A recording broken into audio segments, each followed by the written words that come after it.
Subhanallah walhamdulillah wala ilaha illallah Allahu akbar. Anak-anakku, sebelum kita memulai pelajaran, mari kita berdoa bersama-sama. Semoga Allah Subhanahu wa taala senantiasa melimpahkan kepada kita semua ilmu yang bermanfaat, menuntun hati dan pikiran kita untuk memahami ilmu yang akan kita pelajari, serta memberikan keberkahan dalam menuntut ilmu. Amin. Anak-anakku, dalam mempelajari ilmu sejarah, kita akan memasuki perjalanan panjang yang penuh makna. Mari kita bayangkan bahwa sejarah bukan sekedar kumpulan peristiwa masa lalu, tetapi ibaratkan cermin besar yang memantulkan berbagai hikmah. Sejarah mengajarkan kepada kita tentang kebijaksanaan, keberanian, kegigihan, serta kesalahan yang dapat kita hindari agar menjadi lebih baik di masa depan.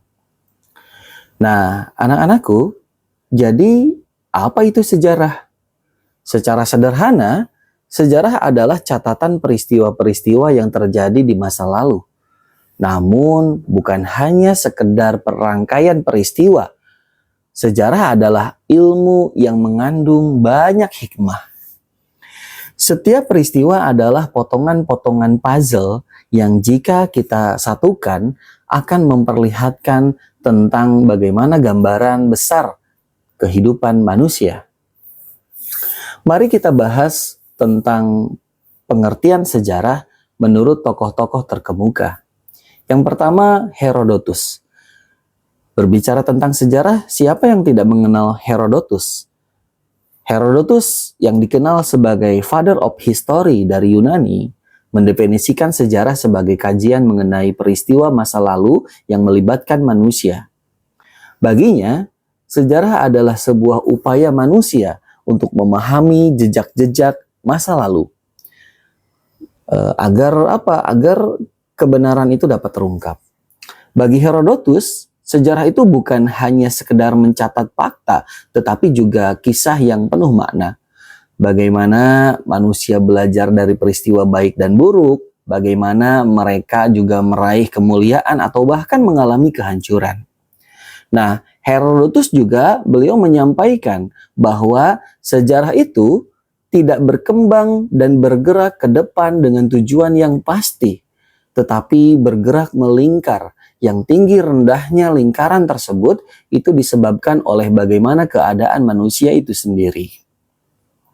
Kemudian yang kedua, kita juga bisa belajar dari misalnya seorang filosof juga seorang cendekiawan muslim, yaitu Ibnu Khaldun, yang memperdalam arti sejarah dengan pemikiran filosofisnya.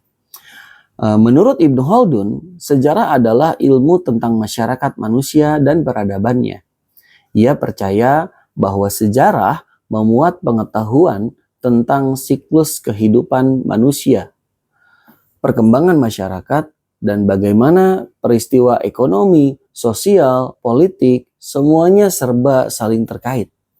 Nah, Ibnu Khaldun mengajarkan kepada kita bahwa memahami sejarah adalah memahami tentang sebab akibat dari semua peristiwa yang pernah terjadi di masa lampau. Sehingga kita dapat memetik pelajaran tentang naik turunnya suatu bangsa dan peradaban manusia. Yang ketiga, kita juga bisa belajar dari tokoh sejarawan Indonesia, yaitu Sartono Kartodirjo. Dari beliau, kita pun mendapatkan perspektif bahwa sejarah itu tidak hanya berurusan dengan peristiwa besar yang dialami oleh para pemimpin-pemimpin ataupun pahlawan saja, tetapi juga dari rakyat biasa. Sartono melihat sejarah sebagai upaya untuk menggali kesadaran kolektif bangsa melalui pengalaman-pengalaman yang dialami bersama. Nah, sejarah bagi Sartono Kartodirjo adalah cara untuk memahami identitas suatu bangsa. Dengan cara apa? Dengan cara menelusuri peran serta perjuangan seluruh elemen masyarakat yang ada di dalam bangsa itu.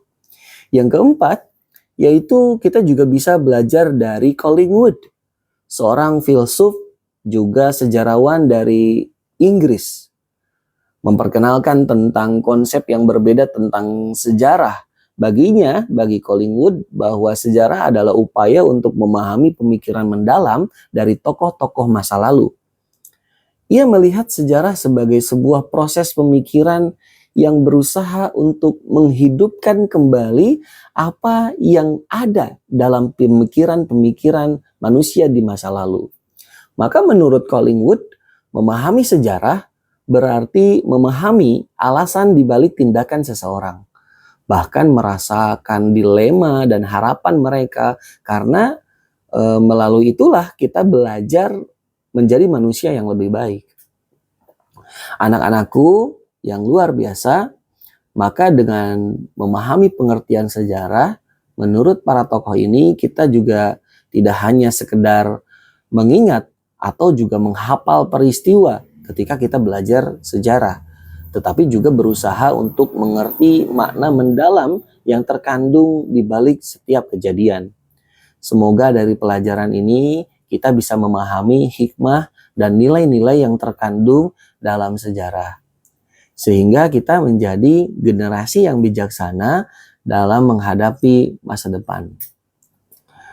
Anak-anakku, mari kita tutup dengan doa bersama. Rabbana atina fid dunya hasanah wa fil akhirati hasanah wa qina adzabannar. Mudah-mudahan apa yang kita kaji ini, yang kita bahas ini, walaupun hanya sedikit, tetapi yang sedikit ini Allah jadikan ilmu yang bermanfaat. Wassalamualaikum warahmatullahi wabarakatuh.